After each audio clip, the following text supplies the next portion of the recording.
আমরা এখন আর কোনো কথা শুনবো না। এতদিন শুনেছি, এখন আর কোনো কথা আমরা শুনবো না, না ডাকবো না।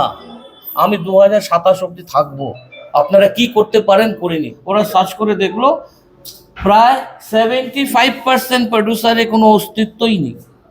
বলো কি, তাহলে তারা এতদিন ভোট দিয়ে গেল? এতদিন তারা ভোট দিয়ে, তাহলে তোমাদের এখানেও এসআইয়ের দরকার আছে বলছে। 2014-তে আমি বিজেপিতে জয়েন করেছিলাম। I am the first man যেটা টলিগঞ্জ থেকে সমস্ত আর্টিস্টকে নিয়েছে। আমি রাহুল সেনার হাত ধরে আমি বিজেপিতে জয়েন করেছি।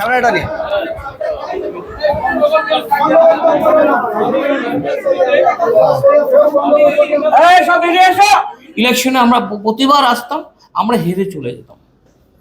কারণটা ছিল কারা প্রডিউসার। ইলেকশনের দিন দেখতে পাচ্ছি লাইন, লম্বা লাইন। এখন আমরা কি করতে পারি? আমরা তো কিছু জোর দোষ কাউকে তো চেয়ার থেকে তুলে ফেলতে পারি না। আমরা তখন একটা নোটিশ করলাম 72 আওয়ার্সের ভিতরে আপনি একটা 4 সেকশন মিটিং কল করুন। 4 সেকশন মিটিং কল করে যদি ওরা এসে আপনাকে বলে আপনি থাকুন, আমাদের কোনো আপত্তি নেই। ইসি কমিটি কি থাকবে এখানে? ইসি কমিটিরই তো 18 জন লোক নেই। তারা কোথায়? সার্চে আউট হয়ে গেছে, তাদের কোনো না মানে পেপার না আছে।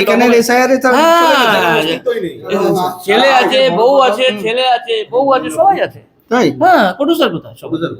এবং পরিবার চলছে, পরিবারতন্ত্র চলছে।